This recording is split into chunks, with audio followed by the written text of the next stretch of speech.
Joining me from Freetown, Sierra Leone is Dr. Sylvia Blyden. She's the youngest person to lead a political party in Africa and also a former Sierra Leonean Minister for Social, Gender and Children's Welfare. It's good to have you join us on The World Now. It's good to have you. It's good to be on your program once again. Right, welcome. The UN Commission on Status of Women has been very instrumental in promoting women and girls' rights. But how far would you say the world has really come in achieving global standards on gender equality and empowerment for women and girls? 30 years on from Beijing, there have been significant success stories, both on a global scale as well as on the continent of Africa.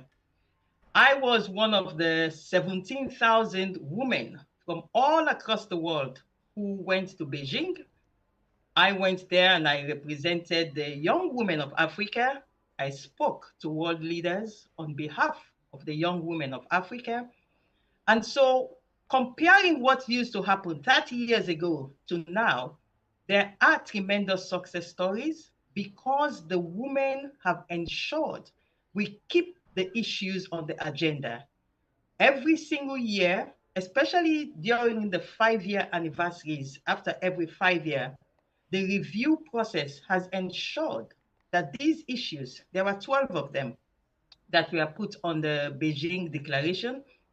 We have ensured that these issues are put on the agenda and are pushed forward. So there have been tremendous success stories across the world and in Africa.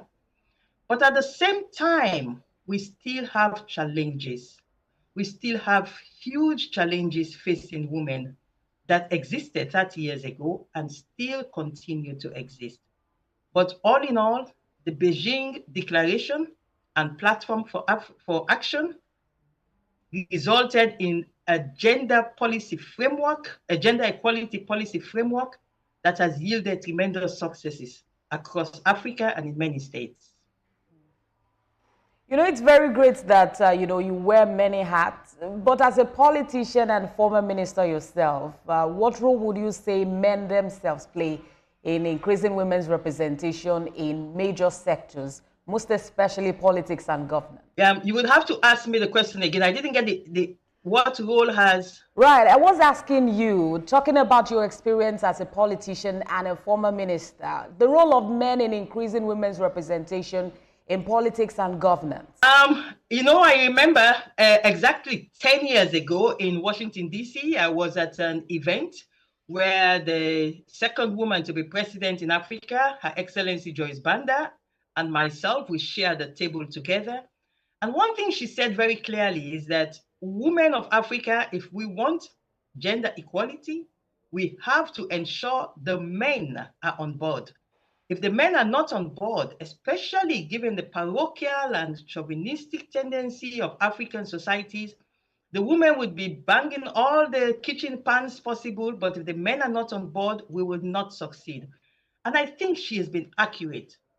If the men have not been by our side, well, some of the men, and these are the men we refer to as the he for she men. And we have quite a few of them across the world and Africa who have actually taken concrete steps to ensure that women succeed in achieving what the Beijing Declaration wants for women. So we have men across Africa who are he for she men who have taken concrete action to ensure women are empowered. So I believe the success story has not just been us, the women. We've had some tremendous men with very great sterling qualities come forward.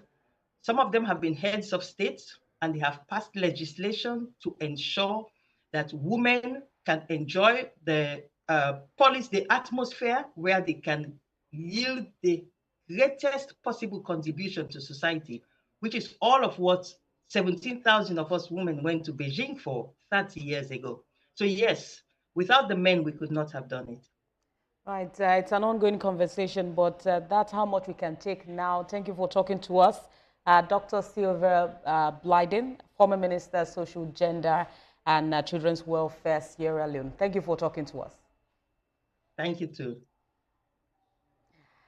But that's it on TVC News this hour. For more updates on the stories we're monitoring, you can visit our website on www.tvcnews.tv. You can also follow us on our social media handles, Facebook, Instagram, and on X at TVC News and on YouTube. We are live at TVC News Nigeria.